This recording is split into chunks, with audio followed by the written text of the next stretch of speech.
Buenas tardes amigos, miércoles 6 de febrero del 2019, con un calor muy intenso. Venimos este miércoles con una nueva edición de Actualidad y Derecho. El día de hoy vamos a conversar sobre dos temas que ya hemos venido anunciando durante la semana y sobre la cual nos han estado enviando una serie de preguntas. Los temas son los siguientes. Primero, la regulación legal de bienes estatales, es decir, cómo se reglamentan, cuál es el marco legislativo y cuál es la práctica que existe con relación a los bienes que están a nombre del Estado, los bienes sobre los cuales es titular el Estado.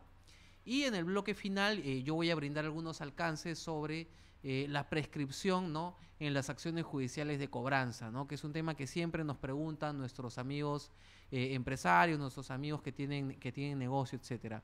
Y para hablar sobre el primer tema, sobre el tema de la regulación legal de los bienes estatales, contamos con un especialista. Nos encontramos el día de hoy con Francisco Frías. Francisco es abogado especialista en bienes estatales. Francisco, ¿cómo estás? Buenas tardes. Hola César, ¿qué tal? Buenas tardes. Previamente agradecerte por la invitación y bueno, dando paso a nuestro tema de exposición, bueno, empiezo a explicar no tanto un aspecto doctrinario y a la vez un aspecto técnico en lo que respecta lo referido al tema del Sistema Nacional de Bienes Estatales. Sobre la base de eso, invitamos a nuestro público para que vaya haciendo sus consultas. Recuerden que este programa es auspiciado por CTL Consultants. Cualquier consulta legal, cualquier duda legal, nos pueden escribir al Facebook. Estamos en el Facebook como CTL Consultants, o pueden llamarnos al número 986-722375. A ver, Francisco, lo que me gustaría que empecemos esta conversación, ¿no?, es que nos expliques un poco, ¿no?, sobre qué son los bienes estatales y si todos tienen el mismo régimen, el mismo tratamiento. ¿Qué le podrías comentar a la gente al respecto? A ver, antes de entrar a tallar en lo que respecta al marco normativo de bienes estatales, bueno, no todos tienen el mismo tratamiento, ¿no? Dentro del grupo de los bienes del Estado, quizás los que más se conozcan son los bienes de dominio público. Claro. Y bueno, estos no son objeto de un tema de un tráfico jurídico o un tema de compra-venta como se puede dar con otra clase de predios. El otro grupo dentro de los bienes del Estado, tenemos un grupo denominado bienes de dominio privado y de libre disponibilidad. Correcto.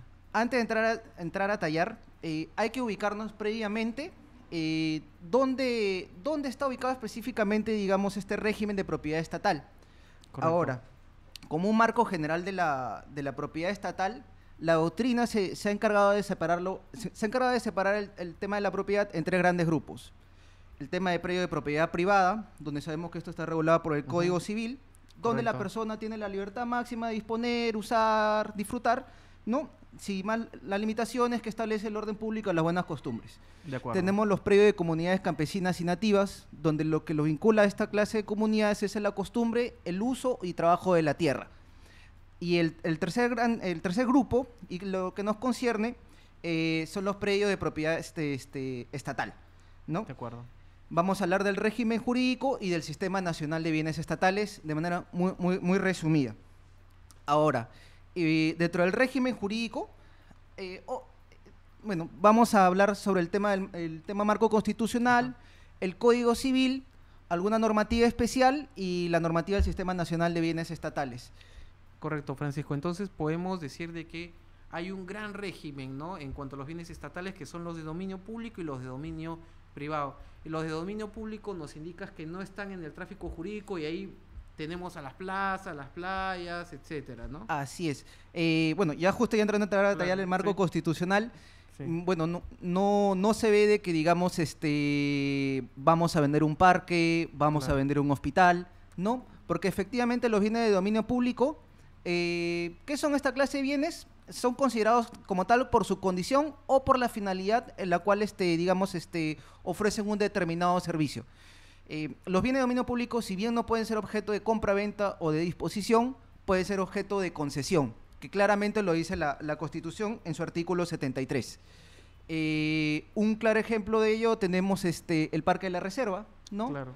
Este predio ha sido concesionado y bueno, Y hay un contrato, entiendo, ¿no? Las concesiones se celebran convenios o contratos por un determinado número de tiempo y hay algunas prestaciones que dar, ¿no? Así es. Otro ejemplo que tenemos es el tema de los aeropuertos, ¿no? Correcto. Son predios que se ofrece un servicio público, bueno, estos son concesionados. Tenemos, bueno, el aeropuerto de Lima, el aeropuerto de Tana, el aeropuerto de Huaraz. Ahora, siguiendo con la explicación, el tema del Código Civil, sí, efectivamente, los bienes estatales no son ajenos al Código Civil. Por ejemplo, si bien no recuerdo, es el artículo 984 que menciona que efectivamente la única limitación, una limitación que pueden sufrir los predios de propiedad de particulares o de dominio privado es el establecido por el tema de la zonificación.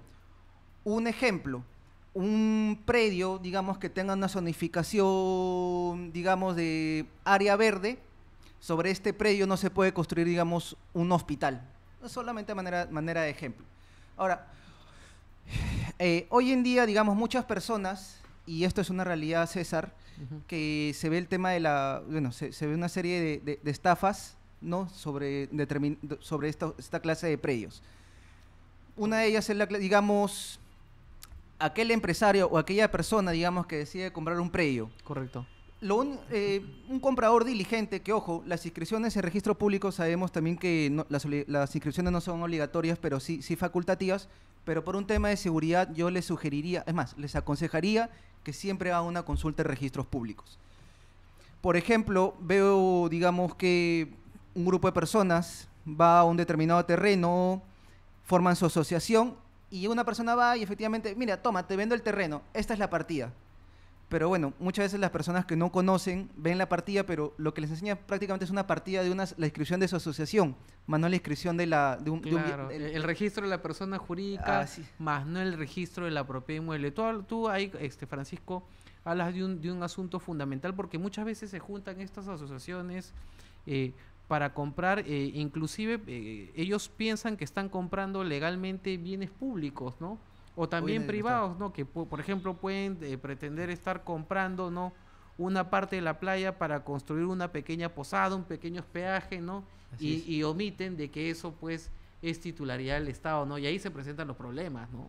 Ahí se presenta una serie de problemas, efectivamente. Ahora, solamente haciendo un hincapié en el tema de los bienes en el tema de playas, hay una reglamentación especial que bueno, los predios, digamos, hay una parte de la playa que sí puede ser objeto de disposición, sí, pero previa desafectación, que esto está a cargo, bueno, del ente rector del Sistema Nacional de Bienes Estatales, que es la SBN, la Superintendencia Nacional de Bienes Estatales. Ahora, digamos, volviendo al ejemplo de aquella persona que va a comprar el predio, efectivamente, contento, va, compra su predio, pero a la larga se da cuenta, digamos, de que este predio no, cuando quiere escribir este contrato o algo, muchas veces se da con la sorpresa que dicen, este predio no se encuentra inscrito y por no tener inscripción, y en virtud de la ley 29618, que se presume que el Estado es poseedor de todos los bienes de su propiedad, este predio no puede ser objeto de inscripción. Y ahora, digamos, la persona dice, bueno, no está inscrito, el Estado, muchas veces se tiene el chip o se tiene la premisa de que voy a hacer los mismos actos como si yo le comprara a un particular. Por eso es que al comienzo de la conversación o de la exposición mencioné, digamos, en dónde la propiedad estatal está ubicada. Mencioné un régimen de propiedad privada, un régimen de comunidades campesinas y nativas y un régimen de propiedad de bienes del Estado. Ahora, digamos, la primera duda, ok, ya compré un predio, ya me estafaron. Bueno, digamos, esa persona, digamos, quiere disponer este predio, ¿no?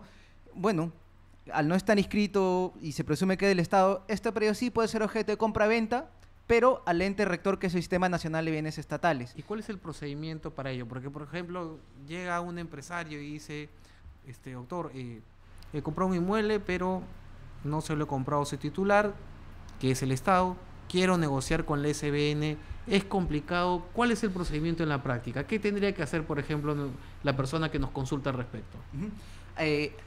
Hay un procedimiento que es el tema de la compra-venta. Ahora, a nivel nacional, la ley, que es la ley 29151, si bien es de alcance nacional, existen gobiernos regionales que cuentan con con funciones o se le ha transferido funciones a efectos de que saneen, dispongan, digamos, de estos bienes que se encuentran dentro de su jurisdicción. Tomen nota, estos gobiernos regionales son Tumbes, San Martín, Lambayeque, Amazonas, Arequipa y el gobierno regional del Callao. Importante saberlo. ¿Y qué tal están manejando estos gobiernos regionales esta situación? Muchas veces, bueno, disponen, pero sí o sí esta clase de procedimientos van a calar a la SBN en una serie de consultas, lo cual demora, digamos, para que este predio pueda adjudicarse a esa persona. ¿Cuál es el promedio, más o menos? Si hablamos de una situación, de un predio no tan complejo, ¿cuánto nos podría tomar? Un predio no tan complejo. O sea, que no tenga tantos inconvenientes en las consultas por parte de los gobiernos. Digamos, ¿no? Yo estoy en el Callao, ¿no? He estado posesionado, digamos, una serie de años en este predio, pero nunca, digamos, hubo esa diligencia, digamos, de querer formalizar o adjudicarse el terreno. Ok, voy a registros públicos, en el mejor de los casos veo y está a nombre del gobierno regional del Callao. Ok. Algunos me dicen, bueno, tiene que irse a la SBN a comprarse. Bueno, como ya acabo de explicar, el gobierno regional del Callao cuenta con transferencia de funciones. Voy y hago un procedimiento, que este es un procedimiento de compra-venta directa. Ahora sí, este procedimiento sí es, bueno, para todas las entidades que administran bienes del Estado. Atención, por favor. Por ejemplo, ¿no? Yo voy a la SBN o al gobierno regional con transferencia de funciones. Respondiendo a tu pregunta, César, existe un procedimiento que es la compra-venta por subasta, que es el procedimiento, pero excepcionalmente la entidad, digamos, puede venderte este terreno mediante venta directa. Ahora, creo que sabemos a grosso modo lo que es un tema de una subasta, ¿no? Bastantes postores y el que ofrezca el mayor precio es el que se adjudica el terreno. Así. En cambio, en el tema de la venta directa no funciona así. La venta directa, al ser una venta excepcional, cuenta con una serie de causales. ¿Cuáles son esas causales? Digamos, yo colino con un predio de propiedad del Estado y el único ingreso hacia, digamos, a mi terreno sea a través de un terreno del Estado. La otra causal es aquellas que se fundan en proyectos, pero estos proyectos deben ser declarados de interés nacional o regional por el sector o entidad competente. Si yo veo, digamos, una ordenanza de gobierno local, olvídense, ese documento no es un documento probatorio para la SBN. Otra de las causales que tenemos es aquella estipulada en una posesión consolidada hasta antes me parece, el 25 de noviembre del 2010. Antes de la ley, ¿no? Antes de la ley de imprescriptibilidad. Entonces, uno está, dice, bueno, estoy posesionado el año 2008, 2009, ¿no? Ahora, no basta con decir quiero venta directa y no basta con decir estoy posesionado. Dentro del tema de calificación, para la adjudicación de este terreno, te piden una serie de documentos tanto técnicos como probatorios. Entre los documentos técnicos que tenemos, partida o búsqueda catastral del predio, un plano perimétrico de ubicación. A ver, para los que tengan conocimiento, las coordenadas que se trabajan es UTM, PESAT 56 o WGS 84. Y bueno, la memoria descriptiva, que más que todo describe todo lo que se ve en el predio, las colindancias. Como documentos probatorios, dentro de esta causal, me habla de una constancia de posesión emitida por la municipalidad. Y acá la directiva o este artículo dice o cualquier otra entidad, digamos, que esté facultada para emitir esta clase de documentos. ¿Un poco ambiguo es eso o es claro? Hubo un artículo, digamos, que salió en Gaceta en el año 2016, bueno, lo voy a compartir con los amigos posteriormente, que este autor señala, digamos, qué entidades son las facultadas para emitir digamos, constancia de posesión.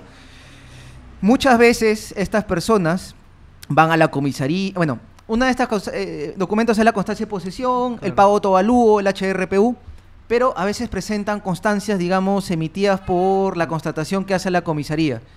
Ojo, si bien el comisario o el policía va y constata una situación de hecho, que es la posesión, pero, estimados amigos, ellos no tienen facultades para emitir esta clase de documentos. Con lo cual mi trámite se puede caer, ¿no? Así es. Y bueno, esencialmente esos serían los requisitos. Más que todo, dicen, o también las constancias que emiten el juez de paz, sí, son documentos válidos. Ahora, hay otro documento que es importante, Me habla del tema del certificado de zonificación o el certificado de parámetros urbanísticos y edificatorios. ¿A dónde quiero llegar? Por ejemplo, yo estoy posesionado en un predio, pero por cuestiones X, hace 20 años la Municipalidad Metropolitana de Lima estableció como zonificación que esto sea una zona de reglamentación especial o una zona de área verde. Ok, pero yo que estoy destinando este predio a una vivienda, en total es incompatible con la zonificación que ha dado este municipio. Claro. Por eso es que es importante, digamos, que se agota el tema técnico, porque por sí este procedimiento, muchas veces también las personas adjuntan una serie de documentos, constancia, pago autovalúo, ¿no? Pero se olvidan de algo importante, y eso sí les digo, agoten el tema de la búsqueda en la partida, agoten el tema de la zonificación, porque muchas veces se ve que hay partidas que, digamos, son predios que están destinados al Ministerio de Defensa, y el Ministerio de Defensa lo ha destinado para, no sé, para la construcción de un cuartel o un campo de tiro.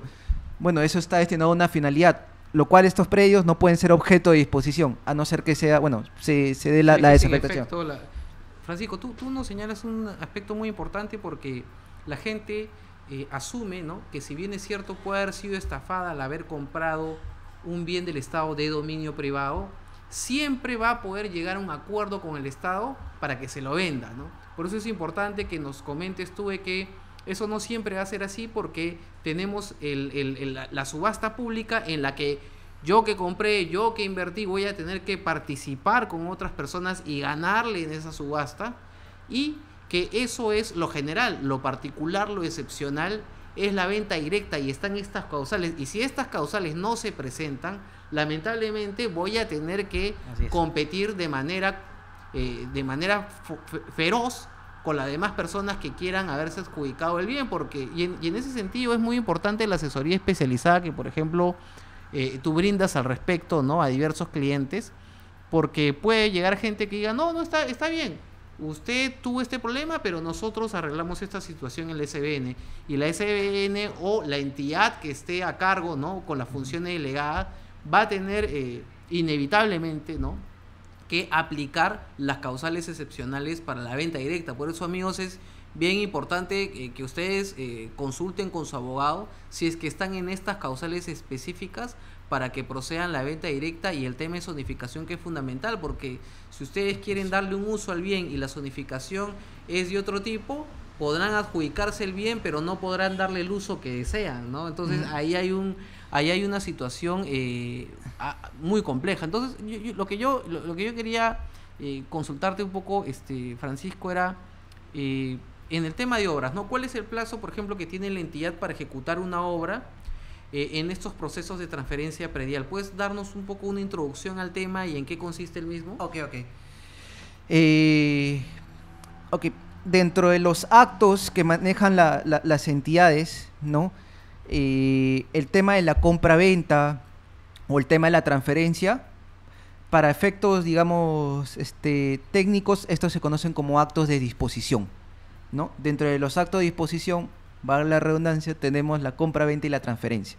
¿El Estado hacia un privado? Eso sí, no? El tema de la transferencia, por el mismo término, solamente funciona de una entidad a otra. Correcto. Si es de un particular hacia el Estado, ya es una compra-venta. Correcto.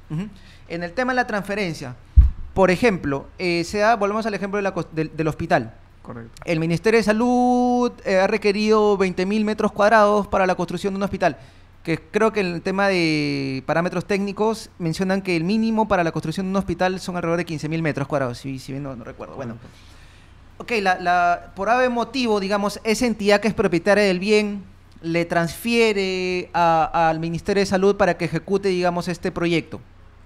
Pasa un mes, 2 meses, un año, ¿no? 2 años. Ok, pero la entidad, digamos, puede decir, pero no, tu entidad propietaria nunca me lo estableciste en la resolución. Justo ahí la directiva de transferencia señala de que cuando no se mencione en la resolución, el plazo, digamos, estipulado será de 2 años. Ahora, digamos, si usted, en ese lapso de 2 años, la entidad tiene que ejecutar al menos, si bien más no recuerdo, el 60% de la obra. ¿Por qué? Porque muchas veces al día 364 Recién la entidad no ha construido, ni siquiera ha puesto un ladrillo y piden la ampliación. O sea, ha tenido casi 2 años, aunque sea para hacer una construcción, pero no ha hecho nada y no espera el último día. Y espera el último día. ¿No? ¿Qué sucede en esos casos? ¿Procede la ampliación? ¿No procede la ampliación? Por experiencia al menos he visto que las entidades no otorgan, digamos, esta ampliación y muchas veces, digamos, ya hay otra área a cargo, digamos, de bueno, en este caso la SBN, que es el área de supervisión, va y sus vistas son inopinadas, llegan en cualquier momento, y si ven que no han construido nada, bueno, eso ya le informan al área respectiva para que ese bien revierta otra vez a nombre del Estado.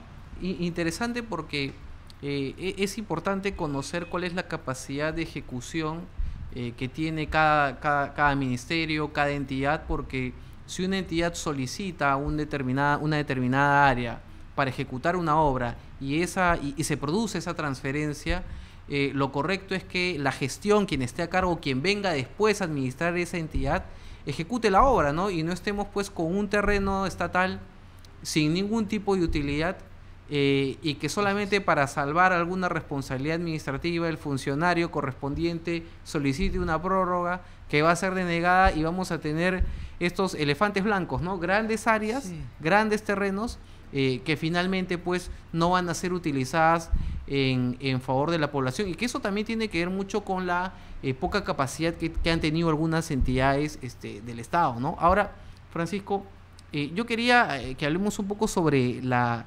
imprescriptibilidad, ¿no? La ley que tú comentaste en el año 2010 es una ley que cerró una puerta, ¿no? Es una ley que cerró una puerta porque en buena cuenta la ley indicó de que la ley del 2010, que entiendo entró en vigencia a partir de ese mismo año, lo que señala es que los bienes de dominio privado ya no pueden ser objeto de prescripción adquisitiva. ¿Me equivoco o ese es un poco lo que indica la norma? Así es. Esta ley es del 25 de noviembre del 2010, 24 de noviembre del 2010. Está entre esos 2 días.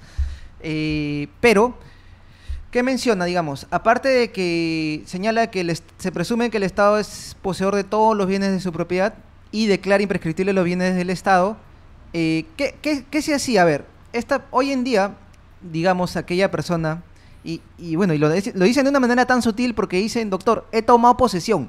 Bueno, ha invadido, ¿no? Esa es la palabra. Claro, ¿no? Dicen, bueno, ya voy a ir a la notaría, ¿no? Bueno, ya construí o ha puesto esteras, no lo sé. Y un momento voy a hablar sobre ese tema de la delimitación. Claro. Y van a la notaría. Hoy en día las notarías no aceptan, digamos, esta solicitud de prescripción. Lo único que hacen es correr traslado a la entidad propietaria del bien o en su defecto a la SBN. Y ténganlo por seguro que en el 100% de los casos siempre hay un tema de oposición. Ok, no puedo ir a la notarial, pero bueno, tienes expedita la vía jurisdiccional para hacer valer tu derecho, si es que, bueno, consideras que ha sido afectado. Claro, interesante porque hubo en el tema de litigios, esto se ha discutido, y hubo un pleno jurisdiccional, procesal y civil en el 2016 que estableció un poco algo coherente con la norma. Era de que, por ejemplo, si yo había cumplido con los requisitos para prescribir antes de la vigencia de la norma, podía prescribir, podía solicitar la prescripción adquisitiva de dominio del bien y adjudicármelo como propietario, ¿no? Y quitarle ese inmueble, por así decirlo, legalmente al Estado, porque la prescripción adquisitiva sanciona al propietario que se olvida, ¿no? Que no cuida su bien. Pero lo que se estableció era de que si yo no había cumplido con todos los requisitos, por ejemplo, si tenía los 10 años para prescribir y cumplía con los demás, si yo cumplía con posesión pacífica, pública, no me comportaba como propietario, pero para el 2010 no tenía los 10 años, sino 9 años, no había forma de completar la prescripción, porque no hay la prescripción tiene que ser por un periodo total, ¿no? Ya con la norma vigente, pues yo ya perdía cualquier opción de demandar la prescripción adquisitiva, y me parece coherente, pero también me parece coherente lo siguiente, ¿no? Porque lo que se reconoce es que la sentencia que declara la prescripción adquisitiva de dominio sobre un bien es una sentencia declarativa. ¿Por qué? Porque la prescripción adquisitiva de dominio sobre un bien, es decir, que alguien que cumple con los requisitos de ley para ser propietario de un bien, solamente necesita los requisitos de ley que señalaba hace un momento, y obviamente el plazo que esté en la ley. Si para el año 95 yo ya había cumplido, o para el año, no sé, para el año 2009 yo ya había cumplido con los requisitos para que se me declare propietario vía prescripción y demando en el 2011, la ley del 2010 ya no me podía afectar. ¿Por qué? Porque la sentencia que se va a emitir es declarativa. Y yo el derecho ya lo obtuve en el 2009, y hay este tema constitucional, ¿no? Del asunto de los hechos cumplidos, porque la gran discusión era un poco, yo solamente voy a reconocer su derecho, yo Estado solamente reconozco su derecho contando la fecha de la sentencia, y eso es irracional, es injusto, porque si yo ya cumplí el plazo antes de la ley, respéteme eso, que yo demande luego no es ningún inconveniente, ¿no? Entonces, imagino que en el marco de la SBN se deben haber dado pues discusiones al interior de esos temas, y ya debe ser un tema ya resuelto, ya asimilado, ¿no? Hay un área, digamos, que se encarga de ver este tema, que es la SDAPE, que es la Subdirección de Administración del Patrimonio Estatal, que tengo entendido ya tienen un criterio establecido en cuanto a la aplicación de este dispositivo legal. Correcto, Francisco. Francisco, quería consultarte un tema adicional que era, creo que hay un tema con las ONGs, ¿no? Que a veces quieren que un predio estatal sea destinado para un fin benéfico, ¿no? Para un fin noble, como por ejemplo, ¿no? Que se construye un centro de enseñanza de un determinado arte, de una determinada expresión artística, etcétera, ¿no?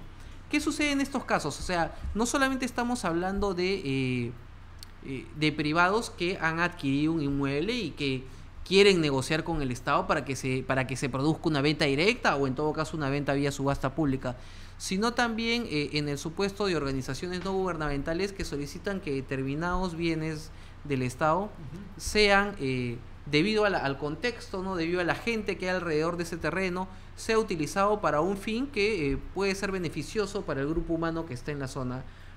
Hay que pedirle eso al SBN, también lo podrían hacer los vecinos, o sea, se podría juntar un grupo de vecinos y decirle al Estado, esta área, otórguela, concesiónela, no sé cuál sea el término correcto, para que sea empleado a tal finalidad. ¿Cómo funciona un poco en la práctica esto? Efectivamente, mira, muchas veces a veces vienen y me consultan una ONG o personas y dicen, bueno, tengo los fines más altruistas y yo quiero que el Estado me done un terreno, ¿no?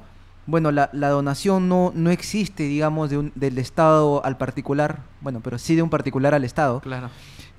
Ahora, bueno, pero doctor, digamos, tengo esta ONG, tengo una ONG, pero me han destinado unos fondos para la construcción de no sé, un centro cultural o un centro de enseñanza de baile y música para los niños pobres o de la zona de Cono Norte, no sé, un determinado distrito. Bueno, si bien hablé en un transcurso de la exposición hablé de los actos de disposición y entre ellos la compra-venta y la transferencia, existen los actos de administración. Si bien más que todo dentro de estos actos de administración existe uno que se conoce como la cesión en uso. Ok, yo Estado no te doy la titularidad del terreno, pero sí te doy la administración. Ok, valga la redundancia, en la partida va a salir titular el Estado, pero ahí sale, digamos, quien tiene el uso es la persona natural o jurídica. Y bueno, ¿hay contraprestación de por medio? Es un derecho, el tema de la cesión, no hay una contraprestación, pero no hay que olvidar que la cesión en uso es considerado un derecho real, ¿sí? Digamos, estas personas, porque el predio no se va a mantener solo, pueden destinar a aquellos actos que no desnaturalicen la finalidad en la cual se le fue otorgado, ¿no? Para empezar, el tema de la cesión en uso solamente funciona para fines de desarrollo social, cultural o deportivo, sin fines de lucro.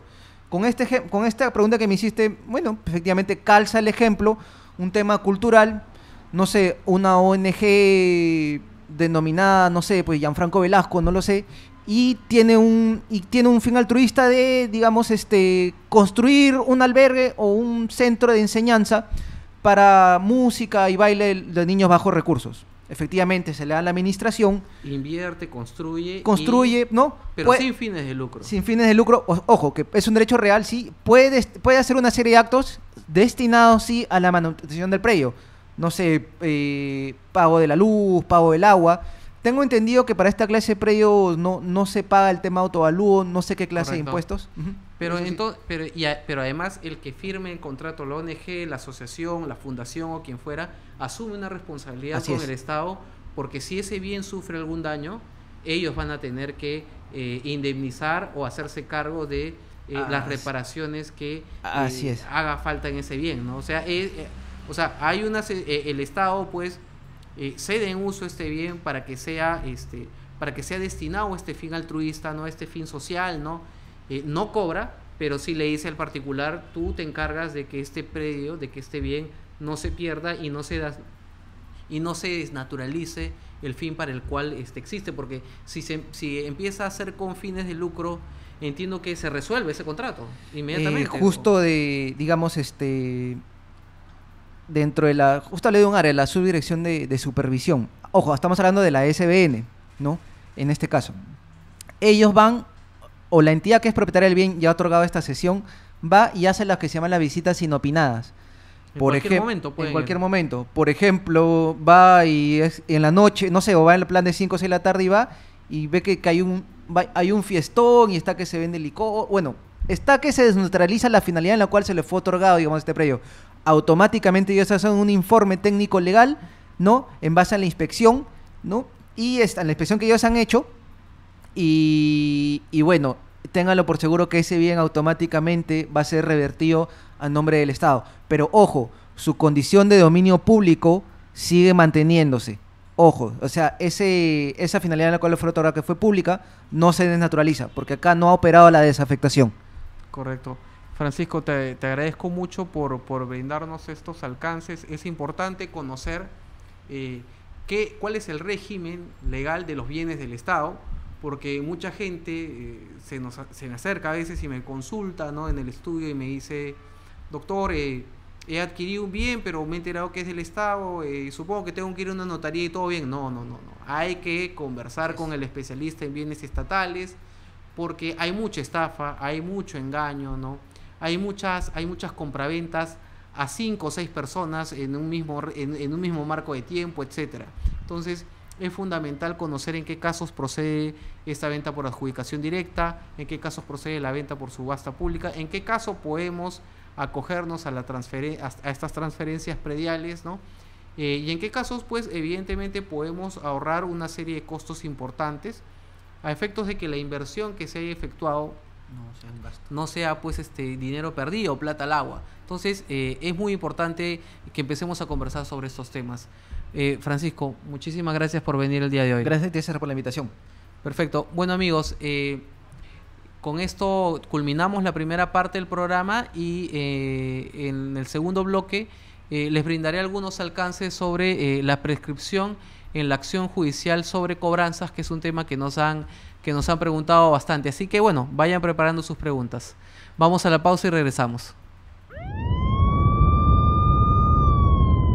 La experiencia nacional e internacional enseña que en casos de terremotos o desastres naturales, las comunicaciones se congestionan. Debemos estar preparados. Lo más importante, mantén la calma, evita llamar y menos insistir. Utiliza los mensajes de texto o la internet para comunicarte. Y si estás en la zona de emergencia, marca el 119 y deja un mensaje de voz. Me gusta tu silencio.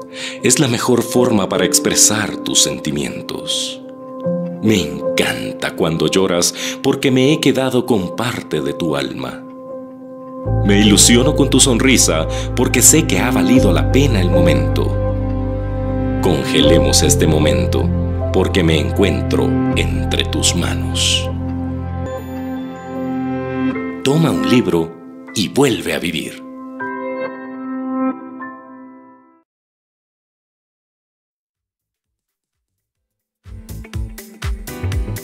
a vivir.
Amigos, regresamos con la última parte del programa.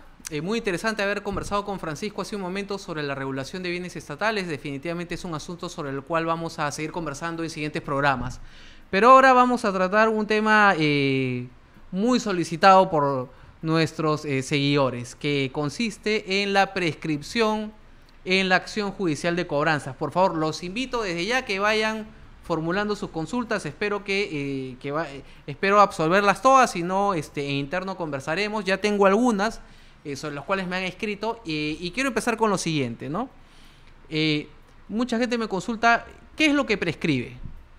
¿Qué es lo que prescribe? Es, ya pasaron los 10 años y ya no me pueden cobrar una deuda. A ver, en los casos en que el plazo para cobrar una deuda sea de 10 años, no es que prescribe la deuda, señores. Hay que tener muy en claro que lo que prescribe es la acción en el Poder Judicial para cobrar esa deuda. Me explico.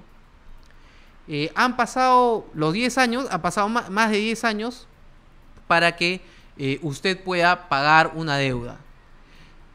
Su acreedor, el banco, la cooperativa, el prestamista, su familiar, su amigo, a quien usted le esté debiendo dinero, lo demanda en el Poder Judicial. Interpone la demanda para que usted le pague una suma de dinero que se le haya prestado, que se le haya otorgado, etc. Esa demanda va a ser admitida, y luego de admitir esa demanda va a ser notificada a usted en su domicilio. Es ahí donde usted tiene que informarle al juzgado de que el plazo para demandar, en este caso los 10 años, ya venció.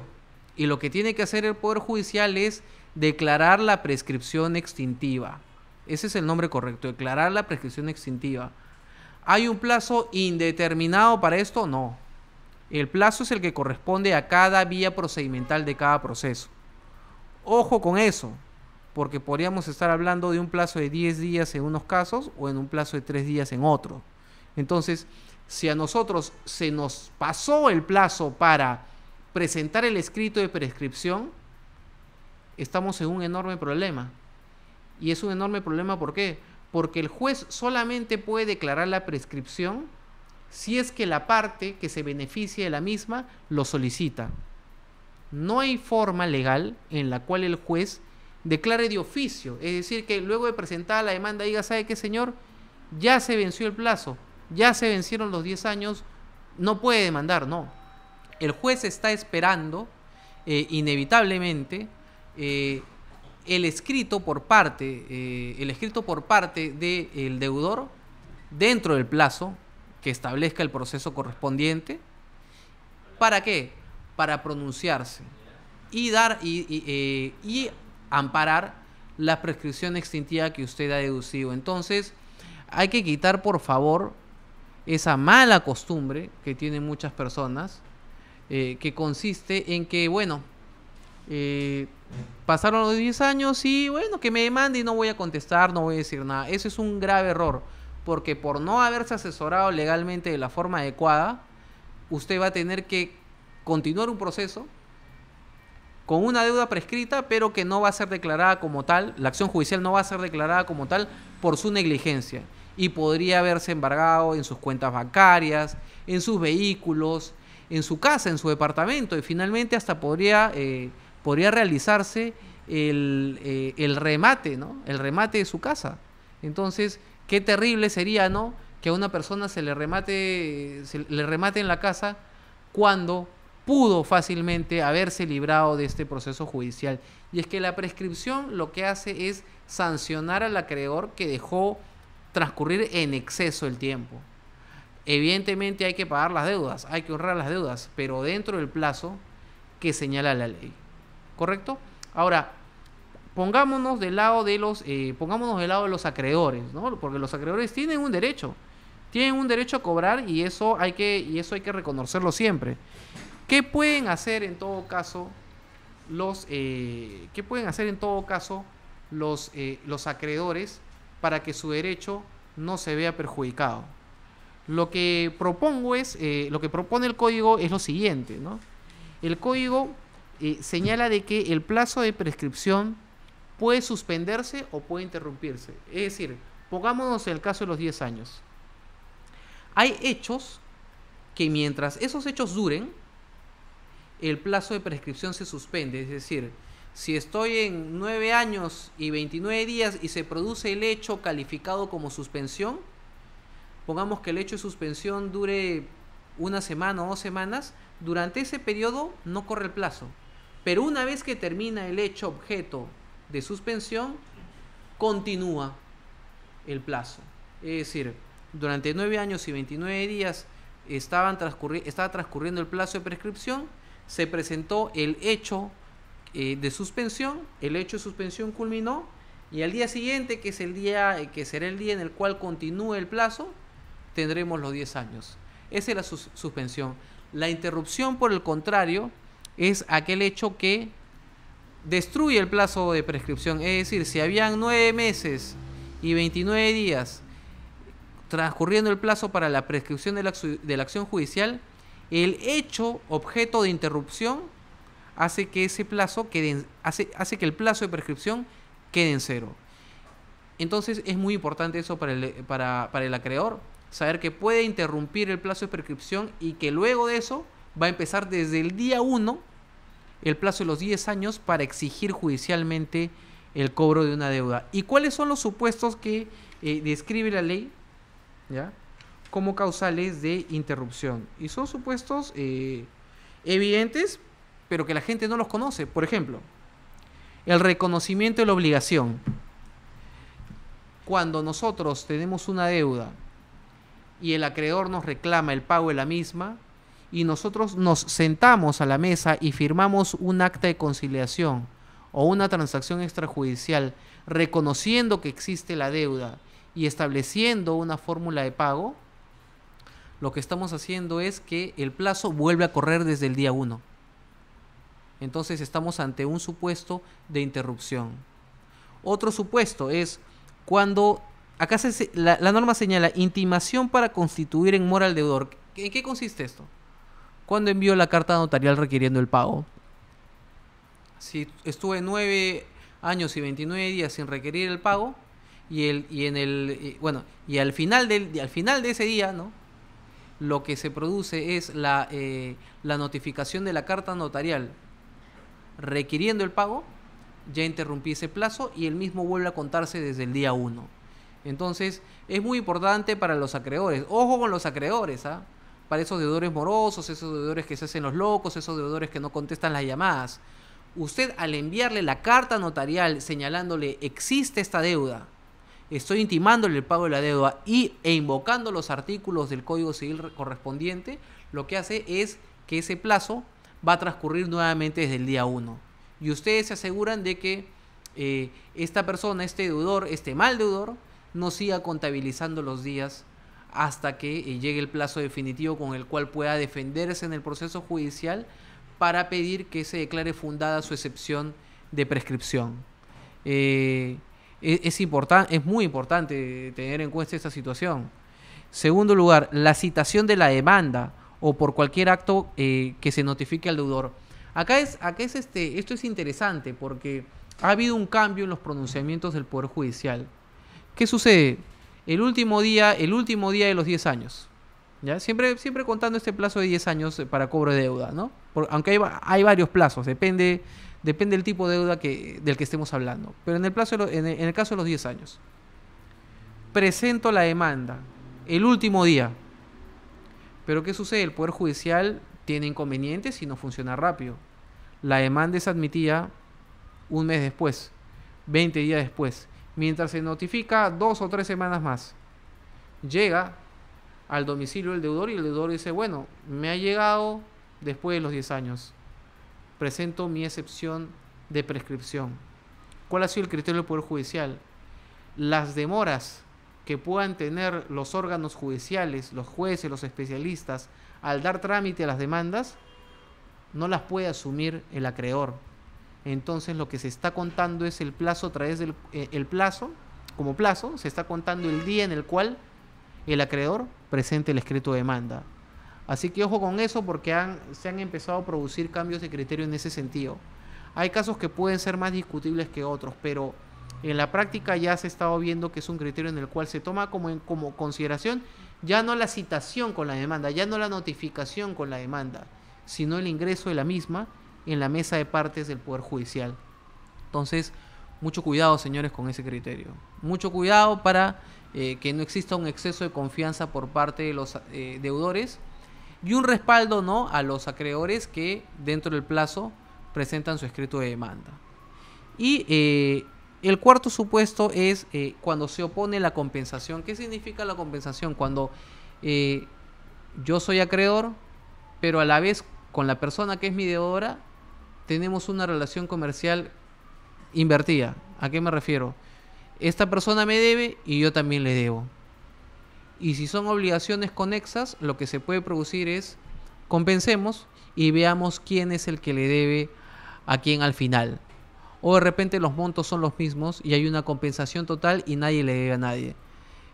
Como hay compensaciones parciales, podemos ver de que la compensación en efecto también interrumpe el plazo de prescripción. Y en las causales de suspensión, las causales de suspensión son especiales. Por ejemplo, se hace mención a cuando uno inicia un procedimiento de conciliación extrajudicial. Cuando uno inicia un procedimiento de conciliación extrajudicial, ¿cuándo se produce? Cuando queremos cobrar una deuda y esa deuda no está contenida en un título de ejecución, por ejemplo, no está contenida en un título de valor, en un cheque.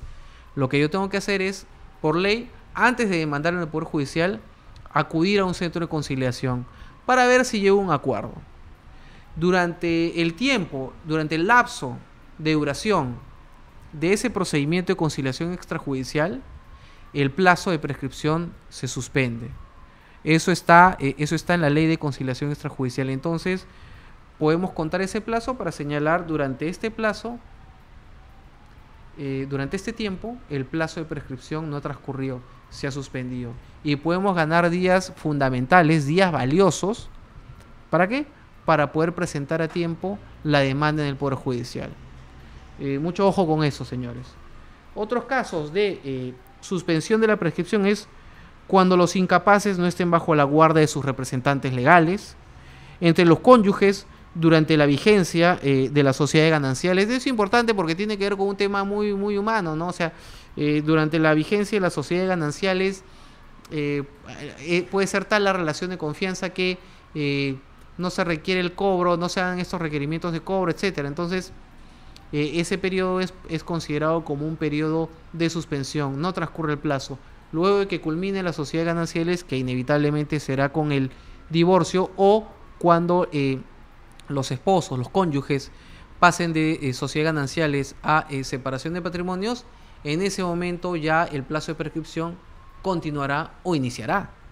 Después, entre los menores y sus padres o tutores durante la patria potestad o la tutela, que es algo totalmente razonable, entre los incapaces y sus curadores durante el ejercicio de la curatela, ¿no? Recordemos que que para los menores es el caso de los tutores, para los mayores que tienen algún tipo de incapacidad para expresar su voluntad, está prevista la figura de la curatela, ¿no? Durante el tiempo que transcurra entre la petición y el nombramiento del curador de bienes, en los casos que procede, mientras sea imposible reclamar el derecho ante un tribunal peruano cuando hay huelga del Poder Judicial, ¿no? Cuando hay huelga del Poder Judicial, evidentemente que aquí se produce la suspensión del plazo de prescripción, ¿no? Entonces, hay que recordar mucho este asunto, ¿no?, de los plazos de prescripción. Yo quiero recordar, ¿no?, cuáles son los plazos. Por ejemplo, los plazos de prescripción en general, ¿no? A los 10 años, la acción personal, la acción real, la acción que nace de una ejecutoria y la nulidad del acto jurídico, ¿no? Por ejemplo, si estamos en una deuda, hablando de una deuda prevista en un contrato de mutuo, no un préstamo, el plazo será de 10 años. Y por ejemplo, un contrato de compra-venta, quiero reclamar el saldo que no se me ha pagado, plazo de 10 años. ¿Por qué? Porque es una acción personal, es una acción que nace de la relación jurídica entre dos personas a través de un acto jurídico. Entonces hay que tomar en cuenta este plazo de los 10 años. Hay otro plazo, a los 7 años, la acción de daños y perjuicios derivados de las partes, derivados para las partes de la violación de un acto simulado, ¿no? Cuando hay una simulación, ¿no?, cuando hay una falsa compraventa, una falsa donación, los daños y perjuicios derivados de las partes de la violación de un acto simulado, Este plazo es menor, es un plazo de 7 años. Después hay un plazo de 2 años, ¿no? Para la indemnización por responsabilidad extracontractual. En el caso de la responsabilidad extracontractual es bien importante tomar en cuenta esta situación. ¿A qué me refiero? Hay obligaciones que pueden surgir como consecuencia de un contrato y también obligaciones que pueden surgir como consecuencia de una situación que no es un contrato. Si hay un accidente y se ha producido un daño que es atribuible a unas personas, si hay un accidente de tránsito, ¿no? De cualquier tipo, ¿no? Si alguien atropella en su moto, en su bicicleta, con su carro, una persona, ¿no? Ha habido un mal manejo, ¿no? Por parte de una maquinaria, ¿no? Y se ha afectado a una persona que estaba pasando por la calle, hay una responsabilidad de carácter extracontractual, sí. Y el plazo para pedir una indemnización en estos casos es de 2 años, ya no son 10 años. Entonces, ojo con que los 10 años de la acción personal están enfocadas más que todo a los contratos, mientras que en aquellas deudas generadas por el daño que se ha causado como consecuencia de una situación que califica como responsabilidad extracontractual, el plazo es de 2. Entonces es urgente verificar estos plazos para poder demandar a tiempo. ¿A partir de cuándo inicia el plazo? Es una pregunta típica. Dependerá de cada situación. Por ejemplo, en el caso de la responsabilidad extracontractual, si son 2 años, si a mí me atropellaron y estuve en coma 2 años, ese plazo no transcurre. El plazo transcurre a partir del cual puedo demandar.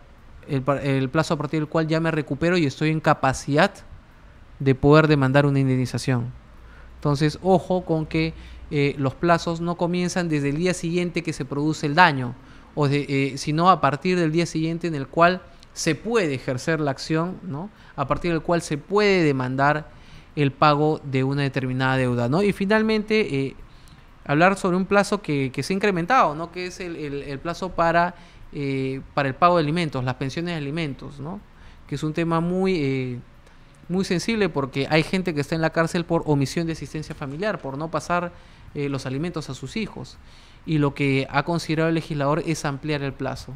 Son 15 años. Es el plazo más largo que hay en la norma civil peruana.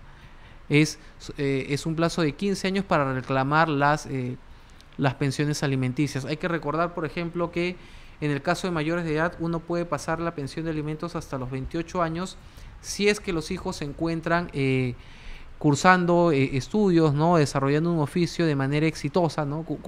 Cursando estudios, ¿no? Superiores o para un oficio de manera exitosa.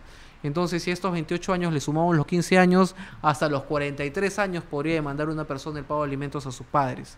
Entonces, hay que tomar en cuenta estos plazos, saber que uno puede oponer la existencia del vencimiento de estos plazos en los procesos judiciales y dentro de los plazos que se establecen en estos procesos judiciales. Es definitivamente muy importante contar con una buena asesoría al respecto. Entonces, amigos, por mi parte, ¿no? Ese sería un primer alcance con relación a este tema. Hay mucho que hablar sobre la prescripción. Yo he conversado en varios medios al respecto. Hay situaciones muy interesantes en las cuales puede operar la prescripción, no puede operar la prescripción. Ojo que tampoco he hablado de la caducidad, que es otra figura, ¿no?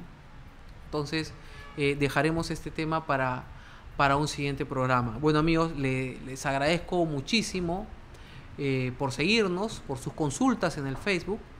Y recuerden que el programa es auspiciado por CTL Consultants. Nos pueden ubicar en la página de Facebook, que es CTL Consultants, o al número 986-722375. Por mi parte, esto es todo el día de hoy en Actualidad y Derecho.